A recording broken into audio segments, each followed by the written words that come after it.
자, 그 다음에 개발이 있는데요. 이 개발은 이 경제 주체들이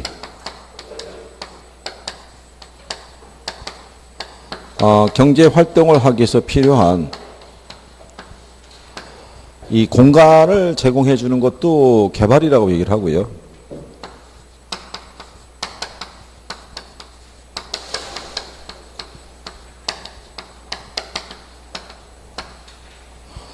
또 시장에서 보면요, 사회적 수요의 변화가 발생해요. 그 수요의 변화에 대응하기 위한 공간을 만들어내는 것도 개발이라고 얘기를 해요. 그렇죠? 우리가 가만히 시설을 보게 되면요, 예전에는 거의 볼 수 없었던 그런 건물들도 또 들어서는 경우가 있어요. 그렇죠? 그런 것들은 이제 경제가 성장을 하고 소득이 증가함에 따라, 또는 사회적인 현상으로는 고령화 시대에 있죠. 네, 이런 것들이 도래하게 되면 거기에 맞춰서, 예전에 소득이 낮고 살기 팍팍했을 때는 그 당시에 콘도라든가 무슨 레저용 부동산에서는 사람들이 관심이 없었을 거란 얘기예요. 그거는 공간을 우리가 시장이 공급해봐야 수요가 발생하지 않았을 테니까. 그런데 소득이 증가하면 사람들이 점차 그런 부분에 관심을 갖게 되겠죠. 그러면 새로운 공간을 또 계속 만들어낼 거 아니에요. 그죠? 그런 공간을 만들어내는 행위를 바로 개발이라고 얘기를 해요. 개발. 그렇죠? 그래서 여러분들이 지난번에 얘기했지만, 그러면 그러한 공간을 어디에 위치시킬 것이냐, 이거를 찾는 게 입지론의 논리라고 보시면 되겠죠. 그렇잖아요. 그래서 이 공간을 만들어낼 때 보면요, 거기 보면 조성에 의한 개량이 있고 건축에 의한 개량이 이렇게 나와 있죠. 그러니까 일단 뭐가 시설이 들어설 수 있는 공간을 만들려고 그러면 택지 조성해야 되잖아요. 그렇죠? 거기에다가 이제 뭐까지 집어넣는 거, 건축까지. 그러니까 조성 개량을 이게 협의의 개발이라고 얘기를 하고요. 건축 개량을 광해에 대한 거, 뭐 이런 식으로도 얘기를 하는 거죠. 그래서 이제 개발의 분류를 보면요, 공영 개발도 있고요. 그러니까 개발 주체라는 거는 꼭 민간에서만 하는 건 아니잖아요. 그죠? 예, 그래서 공영 개발에 의한 개발이 있다라고 얘기를 하죠. 그래서 이거는 앞에서 여러분들에게 해봤던 거죠. 우리 교재에서는 이제 공영 개발이 나오는데, 이 공영 개발이 무슨 방식이라고 했었던 거예요? 이건 수용 방식이죠. 그렇죠? 그러니까 이거는 개발 주체가 공적인 기관에서 개발이 이루어지니까, 일단 강점은 토지에 대한 계획적이고 효율적인 개발이 가능하겠죠. 또 무주택 서민을 위한 어떤 주택이나 그런 주택을 공급할 수 있는 택지를 조성해서 공급해주는 역할을 하는 게 무슨 개발이다? 공영 개발이다라고 얘기할 수가 있죠. 그죠? 그러면 목적이 거기에 있고요. 장점이 만약에 그런 데 있다 그러면,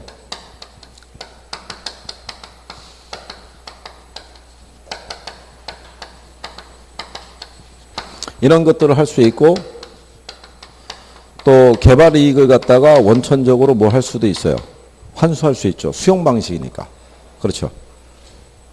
근데 얘가 단점은 뭐가 있겠어요? 자, 지난번에 그랬잖아요. 수용 방식이라는 것은 땅을 수용하니까 대가를 줘야 돼요. 이건 금전 보상인 거예요. 근데 정부가 수용하는 토지에 대한 보상가액을 만족해하는 이 토지 소유자들은 없어요. 그러면 보상 문제로 갈등을 빚어질 수 있어요, 없어요? 갈등이 빚어질 수가 있죠. 이게. 그러니까 돈이 많이 들어간다는 것이 기본적인 또 단점이 돼요. 그죠? 그리고 토지 소유자에 대한 권리 침해 정도가 상당히 크다라고 보시면 되겠죠. 그래서 거기 단점에 보시면 이렇게 돼 있죠. 조상 대대로의 생활터전의 상실, 개발 과정에서 주민 의견 수렴 과정의 배제, 보상액의 불만, 이래서 토지 소유자의 반발이 심하다, 뭐 이렇게 돼 있잖아요. 그죠? 그래서 옛날에 왜 저기 강원도인가에 이쪽에 가게 되면 댐을 만들기 위해서 수몰된 마을이 있잖아요. 오래전 수십 년 대대로 이렇게 농사 짓고 살았던 마을인데 결국은 물속에 이제 잠긴 거죠. 그래서 이제 가끔 이제 그 옛날에 그걸 추억하기 위해서 이주했던 사람들이 거기 한번 둘러보고 가고 뭐 이런 게 있잖아요. 그죠? 근데 어쩔 수가 없는 게, 마을의 문제가 아니라 예를 들어서 지역이라든가 국가 전체의 필요성에 의해서 이제 수용되거나 이제 이런 경우가 있더라, 이런 얘기죠. 그리고 거기 보면 이제 막대하고 과중한 재정적인 부담이 발생한다, 이런 얘기가 되겠죠. 그죠? 그 다음에 거기 보면 형평성 문제가 발생한다는 얘기죠. 공익사업에 협조해서 보상비를 받고 이주한 개발지역 내 주민하고 개발로 인해서 발생하는 지가 상승의 혜택을 누리게 되는 개발지역 주민들 간의 형평성 문제라는 것도 발생할 수가 있다는 얘기죠. 원래 살던 사람은 약간의 보상비 손에 쥐어지고 그냥 밖으로 내몰리고 다시 거기가 개발이 돼서 새로운 주거가 조성이 되면 돈 있는 사람들이 또 입주해서 개발에 따른 혜택을 누리게 되는 어떤 이제 그런 문제도 이제 보이지 않게 발생을 하게 되겠죠. 그래서 단점에는 일단 그 보상 문제에 대한 갈등, 이런 것들이 이제 발생하고요. 그래서 토지 소유권자의 권리 침해 있죠. 제일 큰 방식이 바로 뭐예요? 이 방식이죠. 토지 수용 방식이니까. 여러분 앞에서 토지은행 배우셨죠? 네, 토지은행도 사서 비축하려고 그러면 사서 비축이잖아요. 근데 걔는 협의 매수잖아요. 근데 여기는 강제 수용이니까. 그런 차이점이 있다라고 보시면 돼요. 여러분 시험에 뭐가 나왔냐면 그게 나온 거죠. 권리 양도 측면에서 어느 게 권리 침해 정도가 크냐 이거죠. 당연히 뭐가 크겠어요? 얘가 크겠죠, 얘가. 그런데 토지은행 방식이 더 크다. 그럼 당연히 틀리겠죠. 뭔지 아시겠죠? 네, 그래서 그 다음에 옆에 이제 가시면 민간에 의한 개발 방식이나 나오죠. 거기는 별표해야 돼요.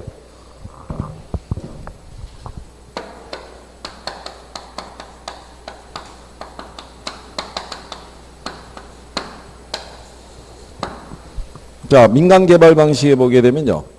가장 먼저 나오는 게 무슨 사업이 있어요? 자체 사업이라고 있어요. 이게 뭐냐면 지주 자력 개발이에요.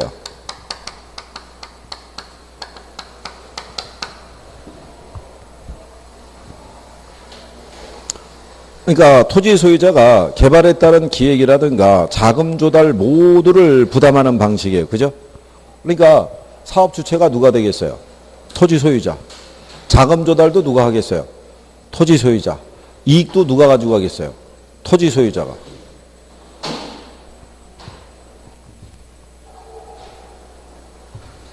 그러고 보니까 이 교실에는 저 위에 있군요. 에어컨이. 위에 펼쳐져 있어서.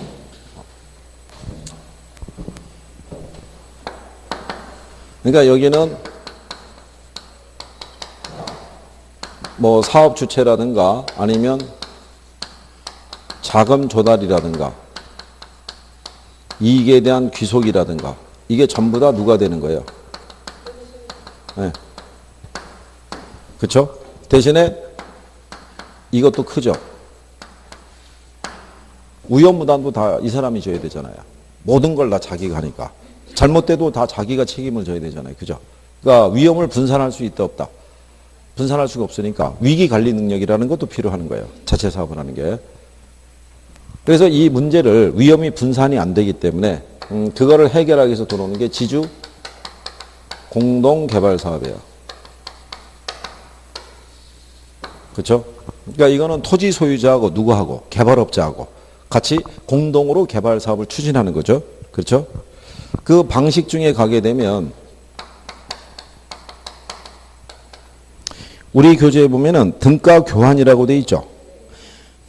근데 그 밑에 가면 5번에 공사비 대물 변제형 이렇게 나와 있죠. 이게 같은 거예요. 이거 분리를 시켜놨는데 지주 공동 개발하면요. 공사비를 대물 변제해 주는 게 있고요. 공사비를 분양금으로 변제해 주는 게 있어요. 그렇죠? 거기 5번이 공사비 대물 변제죠. 공사비 분양금 청산형 이렇게 나와 있잖아요. 네. 이런 것들이 묶어서 어떻게 이걸 등가 교환 방식이라고 그래요. 무슨 방식? 등가. 그러니까 토지 소유자는 뭐를 대고 땅을 대고 개발업자는 건물을 지어서 토지 가치하고 건물 가치 있죠. 이걸 등가로 교환한다는 얘기는 대물로 주는 거예요. 10층짜리 졌을 때 1층부터 5층까지는 지주가 가지고 가고 6층부터 10층까지는 시공사가 가지고 갈 수 있잖아요. 그 소유권이 틀리잖아요. 심지어 어떨 때 가면요. 같은 층에서도 반으로 잘라서 소유권이 틀린 거예요. 여기도 보면 우리 여기 쓰고 있는 공간 맞은편에 공간이 있죠. 저게 한 사람 거일 수가 있고 저 안에 또 여러 개의 소유자가 같이 섞여 있을 수가 있는 거예요. 그러니까 결국은 공사한 다음에 뭐로 준다는 거예요? 대물로. 그러니까 공사비를 대물로 변제해 주잖아요. 그러니까 등가 교환 방식 같은 거예요. 이게. 일본에서 번역한 거고 미국에서 나온 내용을 우리나라 사람이 또 번역한 거고 번역상의 차이라고 생각하시면 돼요. 근데 이게 등가로 교환하잖아요. 이게 딱 일치할 수는 없어요. 토지 가치하고 건물 가치하고 어떻게 정확하게 딱 1대1의 비율로 나눌 수가 있겠어요. 그러니까 계약서를 체결할 때 나중에 차익이 발생하는 부분은 또 어떤 식으로 조정하겠다라고 다 이게 계약서상에 포함을 해놓겠죠. 그래서 이거는 대물로 주는 거예요. 그죠? 여러분들이 왜 동네에 보면은 조그만 예를 들어서 뭐 연립이나 빌라 이런 거 짓죠. 그럼 그걸 지을 때 보게 되면은 이 전기 시설 설치해 주는 사람도 이렇게 있잖아요. 그럼 그 사람들에게 돈으로 주는 게 아니라 물건으로 준다고요. 저거 한 채는 네 거다 이거예요. 그러니까 네가 저거를 팔아서 네가 들어간 돈을 갖다 회수해 가라 이렇게 해요. 그래서 처음에 빌라나 이런 건물들 신축을 하게 되면 처음에는 세가 안 나오는 거예요. 전세 월세가 안 나와요. 전부 다 그건 매물이라고 그래 다. 왜냐하면 그 사람들에서는 다 팔아가지고 빨리 들어간 돈 회수해서 나가는 게 제일 좋잖아요. 그러다 팔리다 안 팔리면 일단 뭐를 줄 수밖에 없는 거예요. 세를 그 다음에 이제 나오는 거죠. 그러니까 언제든지 그거는 항상 내놓은 상태라고 생각하시면 돼요. 그 집에 대해서는. 그래서 이렇게 대물로 줄 수도 있고 이거 분양에서도 변제해 줄 수 있어요 없어요? 그러니까 지주는 땅을 댔고 개발업자는 이 자금을 댔잖아요.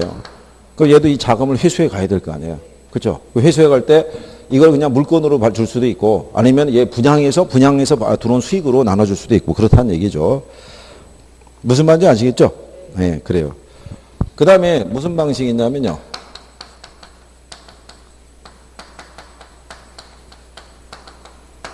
사업 위탁 방식이라고 있어요. 이건 사업 위탁 방식은요. 얘하고 가끔 비교되거든요.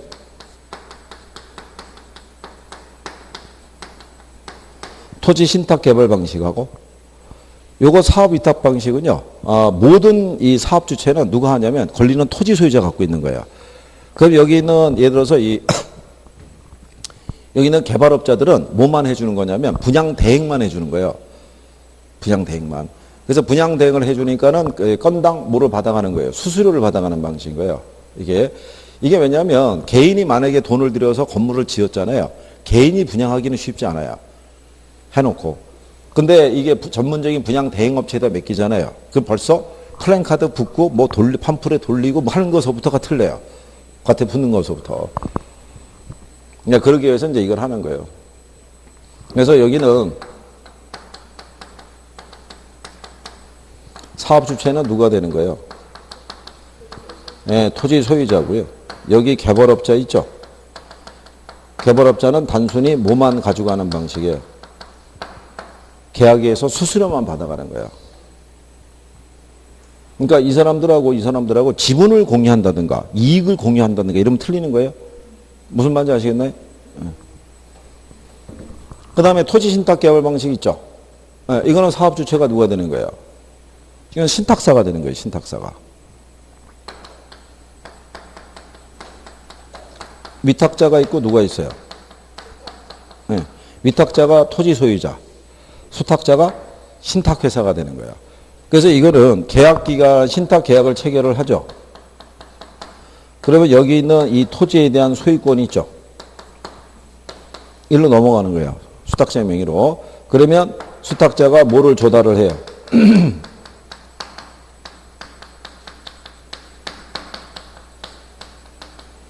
개발자금의 조달 및 뭐를?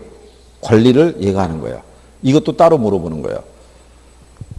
자, 우리가 일반 기업 대출 있죠. 일반 기업 대출에서는 대출한 자금을 관리를 누가 하겠어요? 기업에서 하겠죠. 여러분이 만약에 은행에서 대출 받았잖아요. 대출 받은 돈 누가 써요? 여러분이 알아서 쓰잖아요.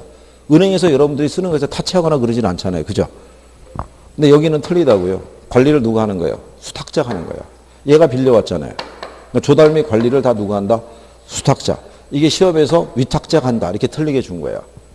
좀 틀리겠죠? 위탁자는 누가 된다 그랬어요? 지주가 되는 거예요. 지주가. 자, 여기가 보면 얘는 위탁 방식, 얘는 무슨 방식?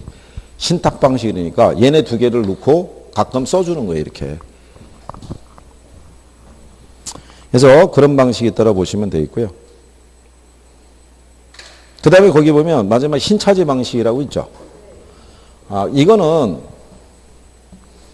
아까 얘기했던 이 등가 교환이라든가 이 신차지 같은 경우는요. 일본에서 번역한 거예요. 일본 애들. 차지 방식 이런 게.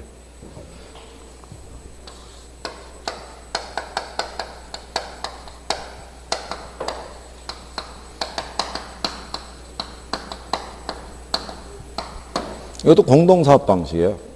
공동사업 방식인데 어떻게 하는 거냐면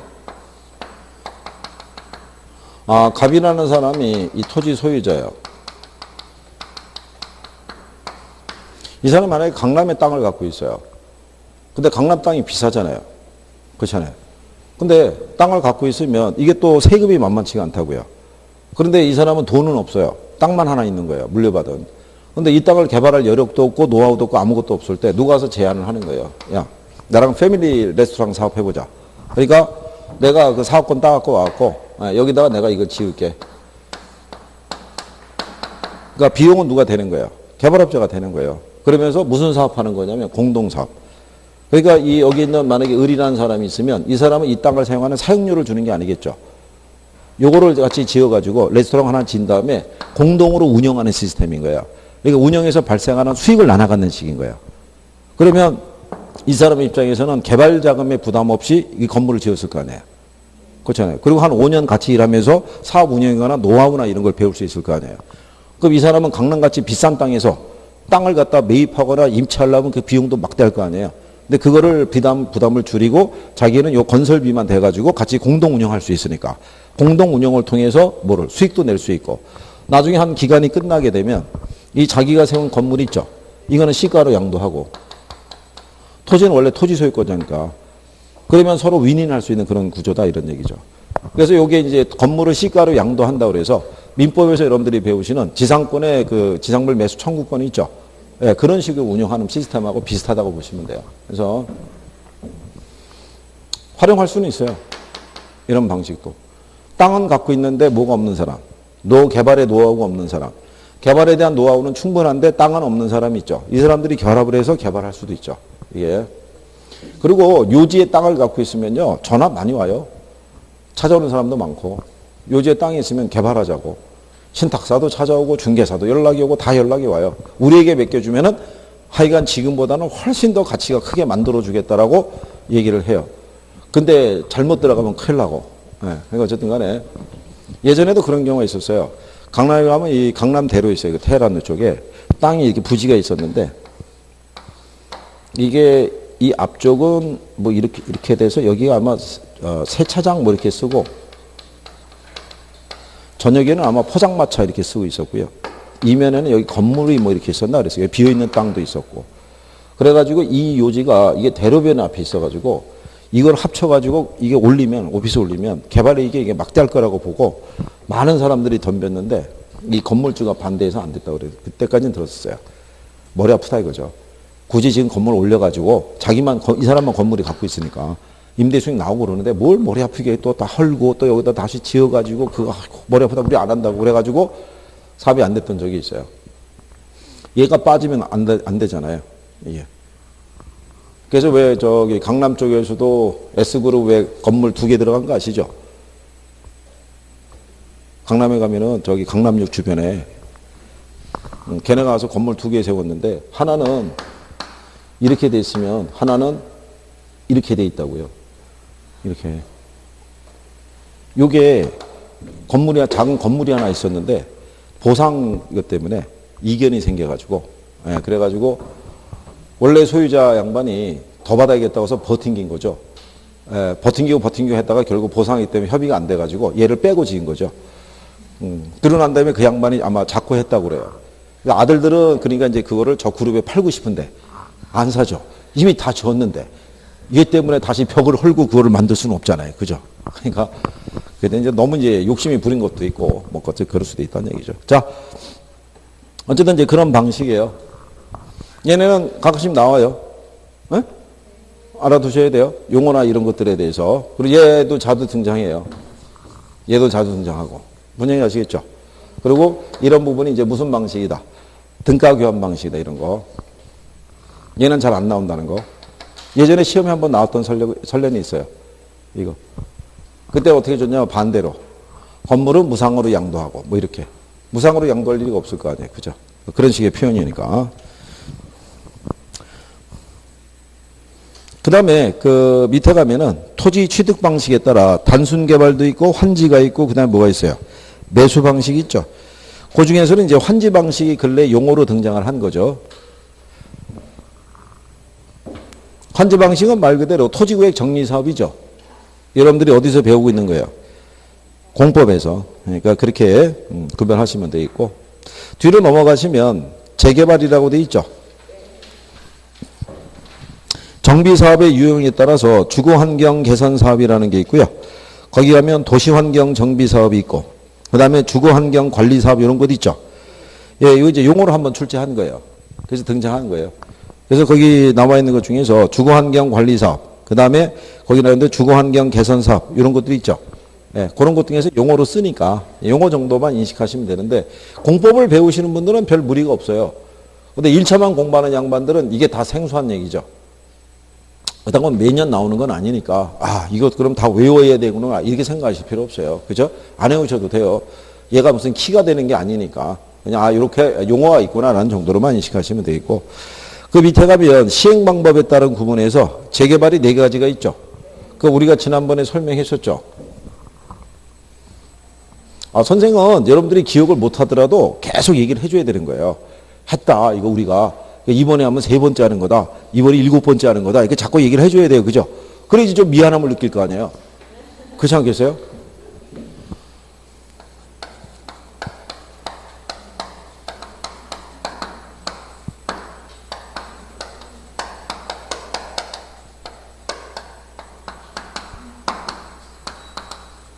이렇게 4가지가 있으면요, 여러분 시험상에서 활용할 수 있는 거는 이거 2개밖에 없어요. 뭐하고? 보존하고 수복밖에. 얘는 전면 철거 재개발이라고요. 이게 이제 주로 개발도상국가에서 많이 하는 방식이 이거예요. 우리나라도 초기에는 이걸 많이 택한 거예요. 전면 철거 재개발 있죠. 아까 제가 왜 사당동 왜 재개발했다고 그랬잖아요. 도심도 그랬던 거예요. 소공동 일대도 다 전면 철거 재개발했던 거예요. 거기도. 그래서 그때 예전에 그 소공동 일대를 철거했던 거는 옛날에 저기 우리나라가 저기 그 월남전에 파병했던 적이 있죠. 군대가. 그래서 미국 대통령이 그런저런 이유로 해가지고 우리나라에 방문하던 시절이 있었어요. 그래 우리나라 이제 그 주로 오면은 그 당시에는 국빈이 오면은 어디서 환영사나 이렇게 그 행사가 벌어졌냐면 시청 앞에서. 그때 시청 앞에서 내외신 기자들이 다 포진해 있고 방송국까지 다 이렇게 들어와 있었을 때 대통령이랑 되는 분들은 좀 늦게 도착할 거 아니에요. 그리고 방송사가 그 주변 시청 주변을 이렇게 쭉 촬영하는데 거기 왜 불량 주거지 있죠. 그게 화면에 잡힌 거예요. 그게. 근데 그게 외신을 탄 거예요, 그게. 근데 해외에서는, 해외 파병까지 할 정도면 한국이란 나라가 어떤 나라인지는 모르겠으나 되게 잘 사는 나라인가 보다. 막 이렇게 인식이 됐던 데인데 갑자기 그 도심 한가운데 그런 불량 주거지가 비춰졌으니까 난리가 난 거예요, 그거. 그래갖고 그때 그거 재개발하는 과정에서도 문제가 많았던 거죠, 그거. 그래서 어쨌든, 그래서 옛날에는 웬만하면 다 뭐 한 거예요? 철거하는 거예요. 싹 밀어버리고 새로운 시설로 대체해버리는 거예요. 여기는 개량이잖아요. 그럼 이거는 기존 시설을 대체함과 동시에 새로운 시설을 첨가해 주는 게 개량 재개발이고, 그 다음에 이제 보존하고 뭐가 있어요? 수복이잖아요. 표현만 기억하시면 돼요. 자, 수복 재개발은요, 현재 대부분의 시설을 그대로 보존하면서 노후 또는 불량화의 요인만을 제거시킨다고 돼 있죠. 그러니까 기능을 회복만 시켜주면 되는 거예요. 그러니까 수복이라고 얘기하는 거예요, 수복. 근데 여기 있는 보존 재개발은요, 노후 불량화의 우려가 있을 때 이렇게 돼 있잖아요. 발생한 게 아니죠. 그러니까 여기는 사전에 미연에 방지하는 개념인 거예요. 그러니까 얘가 가장 소극적인 재개발인 거죠. 누가? 보존 재개발이. 그러니까 지금 얘는 노후 불량화 요인이 발생을 했다 안 했다? 안 했다는 거죠. 그러니까 여기는 사전에 예방을 하는 차원이고, 여기는 말 그대로 원상 복구해 준다라고 생각하시면 돼요. 노후 불량화 요인이 발생한 것을 원상 복구해 주는 거. 그래서 시험상에서는 이거 바꿔버린 거죠. 이거를. 그러니까 여기는 보존 재개발이 주로 어디서 하냐면 역사적으로 보존할 만한 가치가 있는 건축물이 많은 지역이 있죠. 그런 데서 주로 무슨 재개발을 해요? 그러니까 특히 경주 같은 지역이 여기에 해당이 되는 거예요. 그래서 경주에서는 기와장 한 장도 제대로 움직이기가 쉽지 않은 동네가 거기잖아요. 거기가. 대신에 만약에 미세한 균열이나 뭐가 발생할 조짐이 있으면 사전에 그거를 방지하기 위해서 또 난리가 나는 데가 그 지역 아니에요. 그래서 제가 지난번에 왜 경주에 지진 났을 때 첨성대 얘기 갖고 했었잖아요. 첨성대가 그 당시에 지진의 여파로 혹시 얘가 문제가 생기지 않을까라고 해서 많은 이제 사람들이 관심 있게 봤는데 큰 문제는 없었다는 것은 워낙 내진 설계가 잘 돼 있었다는 거잖아요. 1000년 전에 이미. 그렇잖아요. 그러니까 어쨌든 뭐 그런 내용이에요. 그래서 그 정도 구별하시면 되겠고. 요게 시험에 한번 나온 적이 있어요. 바뀌어서. 알아두시라는 얘기고. 그 다음에 이제 옆 페이지에 가시면 부동산 개발의 과정이라고 있죠. 거기도 별표 하나 하시는 거예요.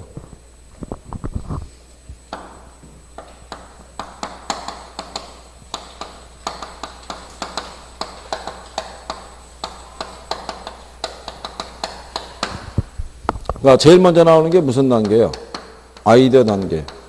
그 다음에 예비적 타당성 분석 단계. 그 다음에 부지 모색. 그 다음에 타당성 분석 단계. 그 다음에 무슨 단계? 금융 단계. 그 다음에 무슨 단계? 건설 단계. 그 다음에 마케팅.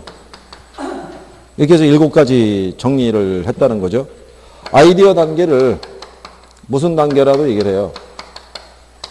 구상 단계. 그게 이제 아까 얘기한 대로요. 시장에서는 어떤 공간을 필요로 할 것인지 이거를 사전에 예측을 해서 이 공간을 공급한 사람들은 소위 얘기한 대로 대박이 나는 거예요. 그죠? 제가 왜 지난번에 이거 얘기했잖아요. 콘도 아시죠? 콘도. 이 콘도가 개발업자의 아이디어에서 나온 거예요. 이게 좀 있으면 여러분들 저기 휴가 갈 거 아니에요. 여름에. 그러면 피서지 있잖아요.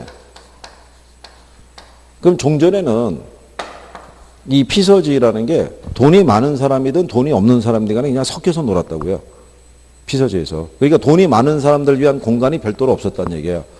그러면 같이 어울려서 놀다 보면 누가 불편함을 느끼겠어요? 돈이 많은 사람들이 불편함을 느끼죠. 자기들만의 어떤 이제 조용하고도 어떤 이제 독자적인 어떤 시스템이 있으면 좋겠는데 그런 게 없잖아요. 그러니까 소득이 늘어남에 따라서 사람들이 그런 공간을 필요로 하게 된 거죠. 그거를 개발업자가 캐치해가지고 뭐를 지은 거예요? 콘도를. 이게 이제 부의 차별화가 발생하기 시작한 거죠. 그래서 왜 한때 우리나라에서는 이 사람이 돈이 있느냐 없느냐의 기준이 콘도 회원권, 골프장 회원권, 피트니스 센터 회원권 있죠. 이거 있느냐 없느냐. 이게 있으면 좀 사는 사람이고 없으면 좀 그냥 그런 사람이고 그렇게 되잖아요.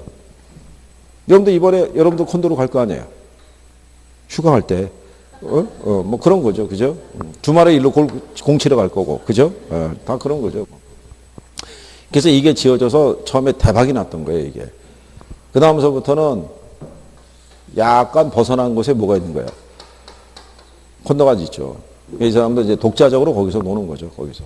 자기들만의 공간에서. 근데 그거는 왜냐하면 소득이 많은 사람들이 쓰는 소비 패턴이 일반인들하고 좀 틀리잖아요. 그게. 뭐 그런 차이점이라고 생각하시면 되겠죠. 어쨌든 그런 무슨 단계를 하는 거예요? 아이디어 단계 하는 거죠.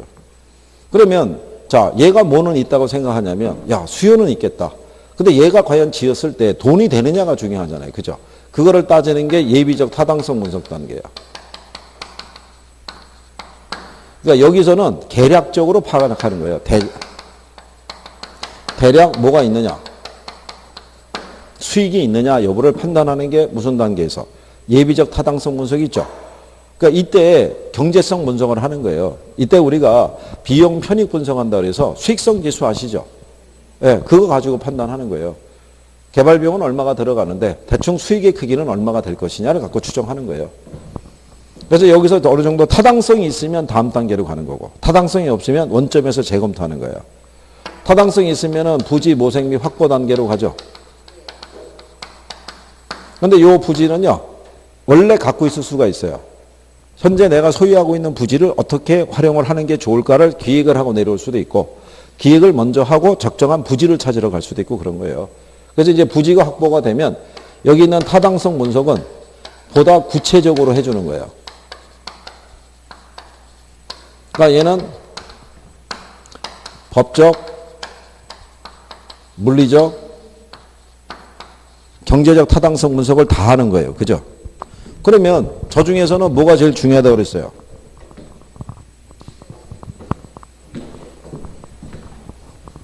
이게 제일 중요하죠. 우리나라 사람들은 개발 사업을 추진할 때요. 얘는 아무런 문제가 없어도 이게 안 되면 안 해요. 그죠? 근데 돈이 돼요. 약간의 문제가 있어요. 그걸 밀어붙여요. 그건 어떻게든 되겠지. 뭐 이런 사고가 무지하게 강한 거예요. 우리나라에만 있는 독특한 현상인 거예요. 그죠? 어떤 문화라고 할 수도 있죠. 그게. 자, 그럴 때 이거 시험에도 나온 거예요. 얘를 가장 중시한다고. 그죠? 근데 또 바른 생활 사나이는 그렇다고 생각할 거 아니에요. 그러면 안 된다는 얘기죠. 근데 이 경제적 타당성 분석의 결과가 나오잖아요. 이 결과는 모든 개발업자에게 이게 동일하게 적용하진 않아요. 그죠? 네. 이 타당성 분석의 결과 있죠. 기대 수익률이 모든 투자자의 요구 수익률이 충족되는 건 아니잖아요. 네. 그래서 여기까지도 시험 문제문 써요. 여기까지도. 그 다음에 이제 여기가 어느 정도 이제 타당성 분석이 되면 무슨 단계로 가요? 그럼 여기서 이제 뭐를 조달해요? 개발금융을 조달을 하죠. 그죠? 그러면 개발금융에 들어가는 게 뭐 신디케이트도 있을 수 있고요. 조인트 벤처, 그 다음에 프로젝트 파이낸싱 이런 애들이 다 무슨 금융? 개발금융. 그래서 이제 대표적으로 PF 등을 통해서 이제 자금을 조달하고요. 그 다음에 이제 우리가 건설 단계라고 그래서 뭐를 선정해서 시공사를 선정해서 이제 건설하는 거고요. 마지막에 나오는 게 무슨 단계예요? 얘는 마지막에 있어도요. 이거는 이 초기 단계에서 시행하는 게 대부분이다 이렇게 얘기하죠. 그래서 마케팅에서도요. 이게 분양을 할 것이냐 또는 뭐 임대를 할 것이냐에 따라서 이제 마케팅 전략은 틀릴 것이고요. 임대를 할 때는 중요 임차자가 있고요. 또는 정박 임차자라고 얘기하죠. 이 사람들을 확보하는 게 중요하다고 얘기를 하죠. 군소 임차자는 이 사람들이 설정이 되면 따라오게 돼 있으니까. 그러니까 중요 임차자라고 그래서요. 키 테넌트라고 되어 하고요. 이건 정박은 여러분들 아시는 앵커 있죠. 앵커 테넌트라고 그래서 앵커라는 게 닷이잖아요. 배가 오랜 기간 그 장소에 머물 때는 닷을 내릴 거 아니에요. 그러니까 여기는 장기적으로 임대차 계약이 체결이 되어 있는 사람들. 근데 아무나 얘기하는 게 아니라 관공서라든가 금융기관이 있죠. 이런 사람들은 한번 장소를 정하면 쉽게 이전하지 않잖아요. 그럼 안정적인 임대 수익을 확보할 수 있을 거 아니에요. 그죠? 그래서 이런 임차자를 확보하는 게 중요하다고 얘기를 해요. 그래서 이건 순서는 2번을 물어봤어요. 7가지 단계도 물어봤고요. 압축해서 5가지 단계도 이미 다 출제한 거예요. 그러니까 순서는 더 나올 일은 없어요. 2번이나 냈으니까.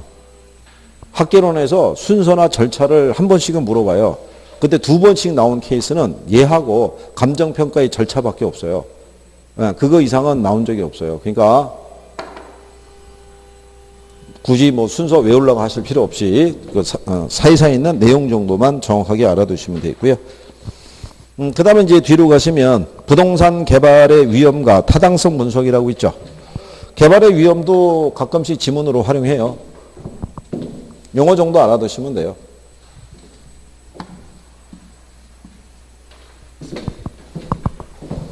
여기도 이제 내기 시작하는 거는요. 개발도 많이 내기는 냈다는 얘기죠.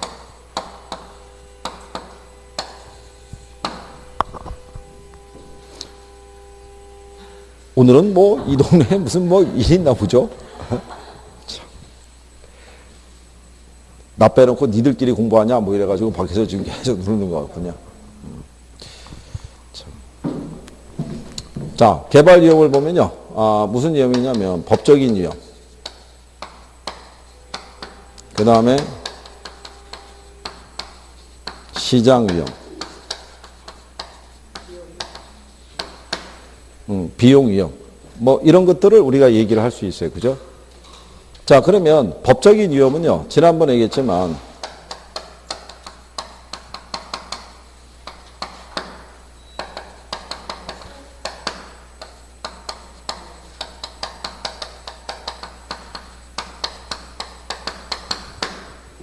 인허가 문제가 걸릴 수도 있고요. 지역 주민하고의 어떤 갈등이 있죠. 예, 여기서 유발되는 게 무슨 위험이다?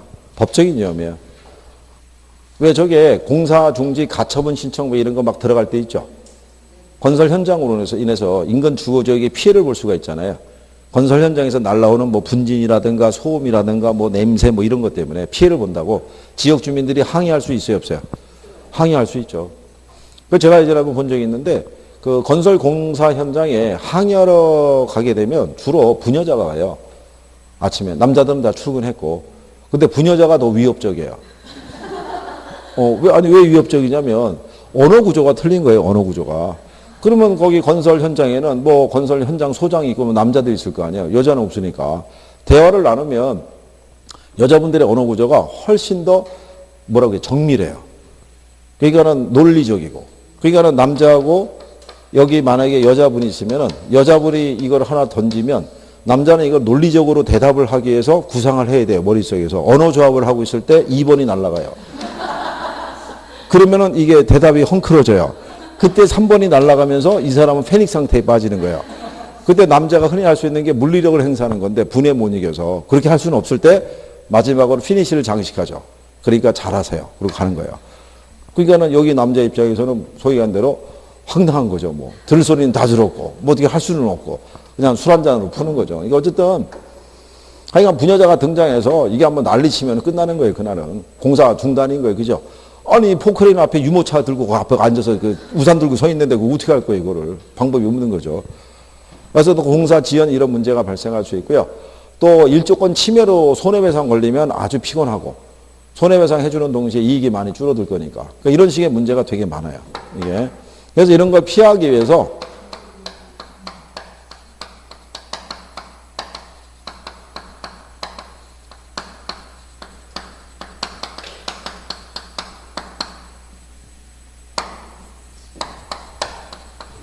이용객이 확정된 부지 있죠. 네. 어떤 용도로 써도 된다 이렇게 딱 정해진 거를 사용하는 것도 하나의 방법인데 이거를 쓴다고 해가지고 이 문제가 해결이 되진 않아요. 이거를 쓰는 과정에서도 또 일조권 침해 문제가 걸릴 수도 있고 여러 가지 또 소송이 걸릴 수가 있기 때문에 쉽지 않고 또 여기다가 이제 건설하겠다고 설계도 완성해서 인허가 받으려고 집어넣는데 설계도 또 이제 반려될 수가 있어요. 근데 이게 규모가 큰 개발 사업이면요. 설계도 수정하는데도 몇 개월씩 걸릴 수가 있어요. 그러면 그 과정에서 공사 지연에 따른 이자 비용의 발생 뭐 여러 가지가 많은 거예요. 그게 법적인 위험. 그 다음에 시장 위험은요. 시장의 수요를 예측하기가 쉽다 어렵다.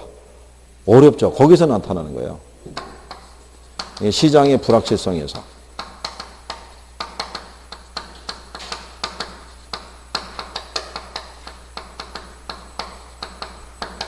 수요 예측이 어렵다는 얘기죠.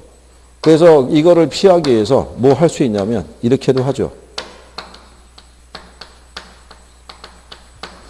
개발 사업 초기에서는 뭐가 크겠어요? 위험이 크고 완성이 되면 뭐가 높아져요? 가치가. 그러니까 선분양할 수도 있다는 얘기죠. 그렇죠? 그러니까 초기에 매도 또는 뭐 하면 임대하면 이 시장 위험을 누구에게 전가할 수 있어요? 매수자에게. 그렇죠? 대신에 높은 가격은 못 받겠죠. 위험을 전가시키는 대가로. 나중에 물론 매도 임대하게 되면 후분양을 채택하게 되면 개발에 따른 리스크는 자기가 부담하지만 높은 가격으로 분양할 수는 있겠죠. 그렇죠? 뭐 그 차이라고 생각하시면 되겠죠.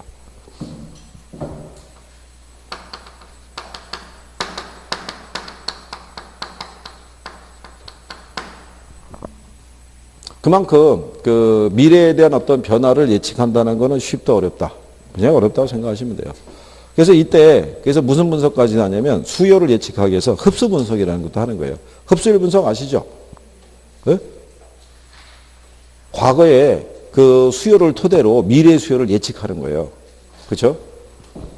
근데 그게 정확한 건 아니에요. 정확한 건 아닌데 그나마 미래 수요를 예측하기가 힘드니까 그런 방법을 쓸 수 있다는 얘기고요.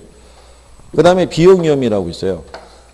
이거는 뭐가 연장이 되면 공사 기간이 연장이 되거나 아니면 예상치 못했던 인플레 있죠. 네, 이런 것 때문에 해서 비용 부담이 늘어날 수도 있잖아요. 그래서 이거를 피하기 위해서 뭐를 할 수도 있냐면 이거 할 수 있다고 그랬죠.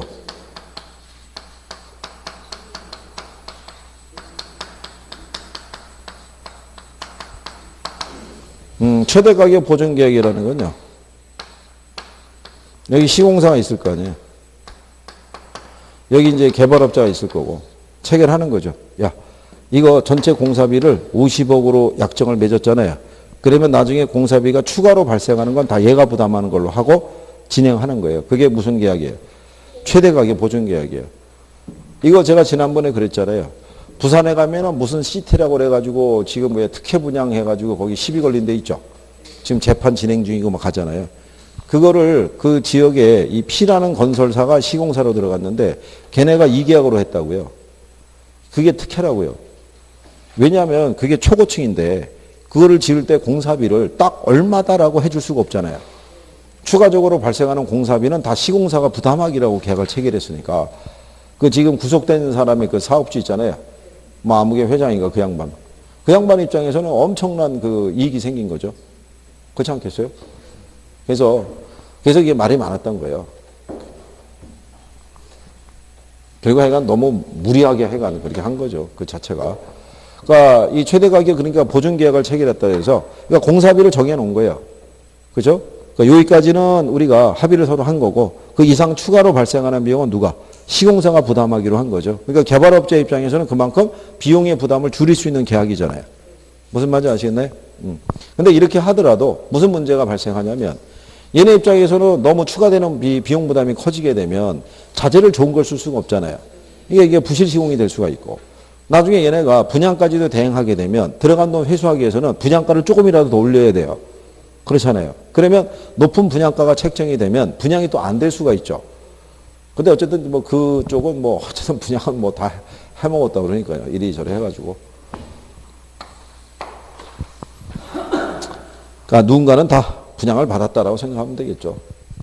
그러니까 원래 이렇게 또 이렇게 여러 가지가 많이 얽힌 데는요. 매체는 다 비워놓죠.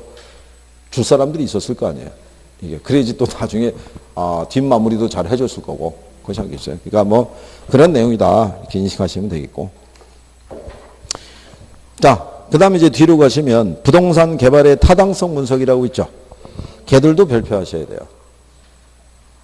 이게 개발이 있잖아요. 예전에는 문제가 한두 문제밖에 안 났었어요. 그리고 한때 여러분들에게 입지론에서 문제 많이 냈었어요. 입지론에서 한 4개에서 6개까지도 막 나왔던 거예요. 근데 걔들도 몇 번 내고 나니까 낼 데가 없는 거야. 그러니까 출제자들이 눈을 돌려봤더니 개발, 관리, 마케팅 여기가 아직 많이 안 냈던 거예요. 그러니까 갑자기 이러고 확 들어와가지고 갑자기 한 6개씩 나오고 막 난리가 나는 거예요. 그 다음에 가만히 봤더니 얘는 또 4개가 좋은 게 뭐냐면 개발하고에 관련된 용어가 공법이 많거든요. 그러니까 공법 용어를 내기도 또 좋은 거예요. 그러니까 이제 활용성이 커진 거예요, 얘네가. 그래서 이거 공법도 열심히 들어야겠죠. 어? 아니 표정이 우울한 거 보니까는 공법이 무슨 요일이에요? 월요일이요? 자, 그러면 여기는 그냥 토요일날, 일요일날, 월요일날 이렇게 쉬나요? 그건 아니겠죠? 어? 공법에 또 엘모 선생님 그 성품에 또 얼마나 또 낙담하겠어요? 그렇잖아요. 어? 자, 걱정이란 얘기죠, 이거. 아니, 제가 그랬잖아요. 수업은 들으라고. 그렇게 열심히 1차 공부 열심히 해가지고, 언제요? 8월 달에 1차가 좀 궤도에 올랐으면, 그때부터는 2차를 어떻게 할 수가 없잖아요. 아무것도 안 했으니까. 근데 수업을 열심히 들으시라니까요. 학원은 매일 나와야 될 거 아니에요. 그죠? 도대체 공부는 어디서 하세요? 도서관에서 하세요? 도서관에 사람들 없던 것 같은데요? 여기 도서관이 많아도. 그렇잖아요. 집에서 하신다는 거는 솔직히 말해서 현실적으로 좀 쉽지 않고. 그렇잖아요. 맨날 저한테 얘기할 때는 집에 가서 한다고 간 거 아니에요. 근데 집에 가서 못 하잖아요. 그죠? 그럼 도대체 어디에 있다는 거예요. 도대체가. 아니, 여기 저녁에 오는 여기 또 친구 하나 있는데, 이 친구는 모든 책은 다 여기 학원에 두고 다니고 있고. 그리고 지난번에 저한테 걸린 거죠? 근데 미안하니까 학교는 책을 하나 들고 갔어요. 근데 걸릴 때만 들고 가지, 안 보이면 계속 그러고 사라지는 거예요, 그냥. 그게 표정이 뭐냐면, 나오는 것만으로도 감사해라, 이런 표정인 거예요. 열심히 해주셔야 돼요, 진짜. 아니, 나와서 공부를 하셔야지.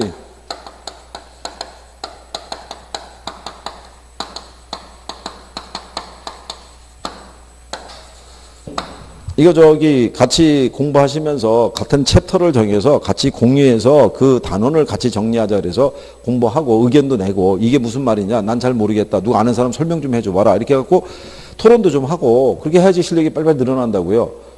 궁금한 거 있으면 선생님 어디니까 찾아가지고 추적해가지고 우리 궁금한 거 있으니까 빨리 와서 설명해 달라고 얘기도 하든가 뭐 이래야 될 거 아니에요. 그죠? 선생들이 원래는 저기서 대기하고 있었다고요. 물어볼 거에서 질문해서 답변을 하기 위해서 아무리 기다려봐도 찾아오는 사람이 없으니까 선생도 밖으로 나가는 거예요, 이제. 근데 선생도 밖으로 나가면 저녁 수업할 때까지 안 들어오는 거예요. 그러니까. 여기 갈 데 없는 거 아시죠? 이 동네. 참, 여기 굉장한 동네예요, 그죠? 매주 올 때마다 깜짝깜짝 놀래요, 여기로 다닐 때마다. 그러니까. 그러니까 좀 남아서 공부 좀 하시는 거예요. 오늘 남아서 공부하시나요? 예? 식사하시고 들어오시는 거예요? 언제 할 거예요, 진짜. 지금 큰일 났다니까, 이거.